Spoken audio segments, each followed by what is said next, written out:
Well, we're back to look at this first conversation right here, just after Off the Press. The Federal Executive Council has approved the procurement, design, installation and construction contract and project for the Transmission Company of Nigeria, that's a TCN, in Abuja. The Minister of Power, Alhaji Abubakar Aliyu, told a State House correspondent shortly after the FEC meeting presided over by the Vice President, Yemi Osinbajo, and the fact that there was an approval to facilitate the operations of the TCN. Now, according to the minister, the first memorandum sought Council's approval for the procurement of transmission line materials for conductor works for the TCN in favor of the Mesa Legacy Power Limited in the sum of $6 million being the offshore value. The component for the offshore is 145 million naira, inclusive of all tax and 12 months of completion. Now, the second memorandum sought approval for a contract for the construction of 15-kilometer turn-in and turn-out line after the existing Akure-Ado-Ekiti 132 single-circuit transmission line at the Akure Substation Transmission Company, and was also in favor of the Messa's Legacy Power Limited in sum of $2.5 million being the offshore component. Now, there are, plurals of projects lined up with the total cost or amount, if you like to say, of $53 million offshore and 15.6 billion onshore. Joining us to make sense of all of this, if this projects will improve the power supply in Nigeria, is Nick Agule. Nick Agule, thank you again for being with us. Thank you very much, Mercy. Good morning once again to our viewers. Well, I'd like to ask you, do you think that this project that's been mentioned and all of this approval and what have you would improve our power supply in Nigeria? Mercy, I have issues with these contracts that are being awarded now with less than 3 months to go in the Buhari administration. President Buhari had 8 good years, 8 solid years to do these contracts. And it's not as if he was not aware, because in the run-up to the 2015 elections, the Fashola himself said Nigeria will sort out the power situation in 6 months. And he was actually giving the Minister of Power to handle. And we couldn't see anything come out of that. So you see this contract that is being awarded now. I just hope it's not a game for government officials to give themselves parting gifts from government coffers, because these contracts are for the transmission segment of the power value chain. I mean, for the interest of our viewers who may not be conversant with the power value chain, there are 3 in number in Nigeria: the generation, then the transmission, which is the evacuation of the power from the point of generation to the point of usage. So this is for the middle layer, which is transmission. There is nothing in this report that shows us the megawatts of expansion of that transmission network from these monies that we are now about to spend. Where is this money even going to come from? It is not stated.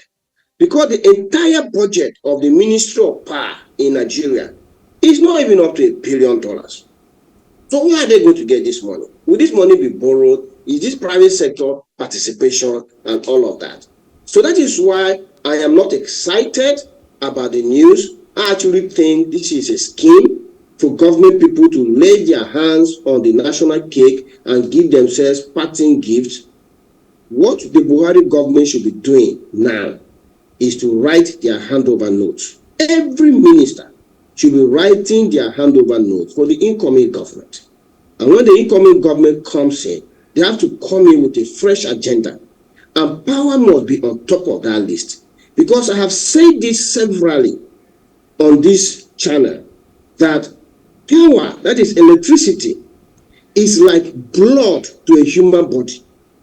If you don't give a human body blood or adequate blood, that body cannot thrive. Regardless of the quality of the doctors, regardless of the quality of the healthcare, a body without sufficient blood will not do well.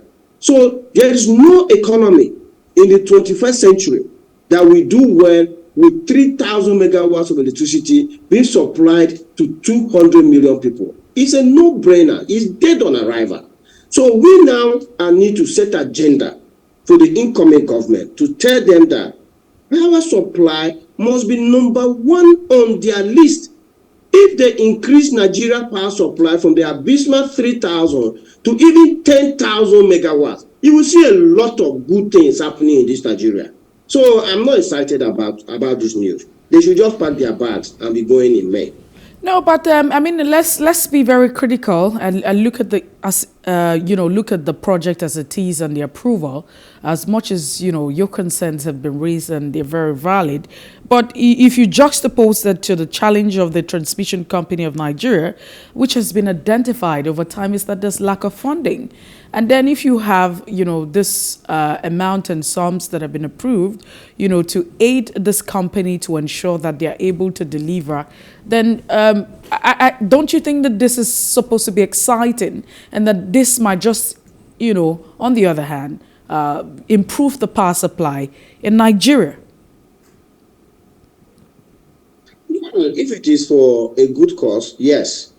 But my suspicion is arising from the fact that 8 years ago, the transmission network needed to have been expanded and nothing was done.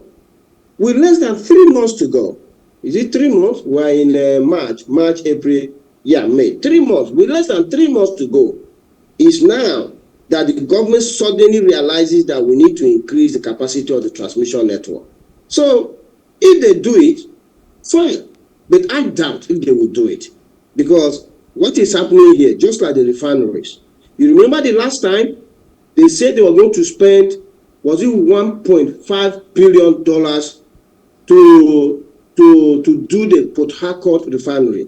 Mercy, have you heard if Port Harcourt refinery has refined 1 barrel of crude oil? Have you heard? No. So I'm speaking from experience that I don't trust these people. I don't trust them. So please, I as much as I want to analyze what they are doing, number one, if I want to analyze what they are doing, I can see that what they are doing is not even enough. It's not enough. Because you look at the pockets of projects that they are talking about, increasing transmission lines here and there. It's not enough. Nigeria needs a more holistic approach to the power equation. We have to first ask ourselves, do we need a national grid? Do we need to disaggregate and allow states and local governments to generate their own power? There are structural issues. Power is on the exclusive list in the Constitution. Does it need to be there in this age and time when you can put a solar panel and you're able to harvest electricity in a community, where you are just able to install a wind turbine and you are able to generate electricity, or where you can just dam a river in a community and you do hydro electricity there? Why is Nigeria having this humongous all-in-one national grid that is expected that everybody generating power must feed the power into that national grid? So these are the structural issues that must be dealt with. The 10th National Assembly, we have to look at that entire exclusive list of the Constitution, which has made the federal government to be too big, truly too big. The federal government is so big that it will take an individual almost impossible to be able to run Nigeria the way it is. So those are the kind of structural things that must be dealt with. This power thing to states, to local government, so that if a state wants to generate power in a community using hydro, they should do it. And probably if they have excess, then they can feed it into the national grid. That's number one. Number two, we're looking at the quantum of deficit that we're talking about. By global standards, a country is supposed to generate and supply 1,000 megawatts of electricity to every 1 million people. So since we are 200 million people in Nigeria, our optimal power supply should be 200,000 megawatts. 200,000. So imagine a father that should be earning 200,000 naira to be able to take care of his family, and that father is earning 3,000 because we're just doing 3,000. It's not going to be well with that family. So these are the fundamental things that need to be dealt with first, and not these pockets or here and there projects that add significantly nothing to the grid. But you know that over time, there's been a lot of complaint that it might not necessarily be generation that is the problem of the power sector in Nigeria, because as much as we say we're not generating enough, to meet the entire needs of the populace, then you ask yourself, how much are we able to evacuate? So we say, even if we're not generating enough, but what's our capacity to evacuate what has been generated? Now, with the this approval and this contract, it seemed to aid the purchase of some materials that will aid evacuation of power, to the final consumer. I agree. I agree that if I analyze the privatization of the power sector, generation is not a problem. Generation was privatized to serious-minded business people like the Tony Elumerus of this world, who have the capacity, the financial capacity, the technical capacity which they can procure, and all of that, to be able to enhance our generation capacity.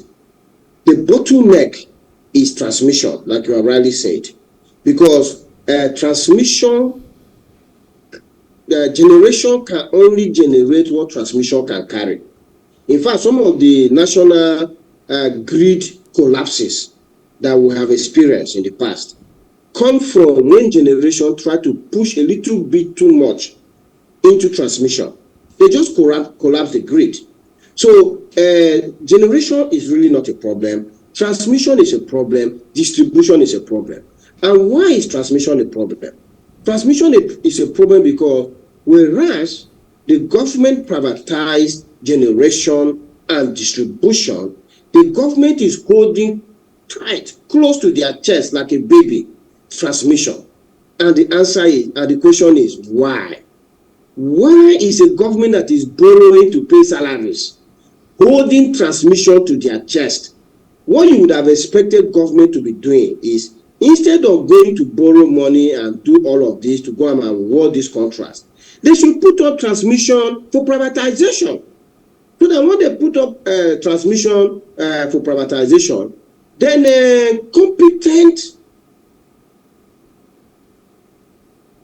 power operators around the world can come in, and they can take this transmission grid, bring their money in billions of dollars, and expand this transmission network from probably around 12,000 megawatts that it is now to about 50,000, 100,000 in another 5 to 10 years. That will be the kind of significant impact that we can be thinking about. But the government is still keeping this transmission close to their chest. What is the reason? And our agenda for the incoming government is, please release transmission into the private sector too, so that the entire value chain of the power sector, from generation, transmission, and distribution, will be in the private sector. Messi, just think about, we privatized Naira. I like using this example because it was a great privatization. Imagine that we privatized telecoms to the MTNs of this world, but we insisted that the MTNs must use Naira mask. They must use Naira mask. Are we going to have got the telecom development we have today? Answer is no. And that is what has happened in the power sector. We privatized generation and said they must use a government-controlled transmission network. And that transmission network cannot give enough to the distribution network. And that is where we have been. So that is the problem. Well, it's okay that we have talked about the problem, but on the other hand, a lot of people will still argue that privatization hasn't been quite effective. As much as you say that, yes, we should be looking at unbundling entirely the TCN and allow for, the private sector to come in. But do you think that the private sector, if you also look at the distribution companies, do you think that they have lived up to their expectation in terms of administration and what have you? The distribution companies are total failures. And the reason is very simple.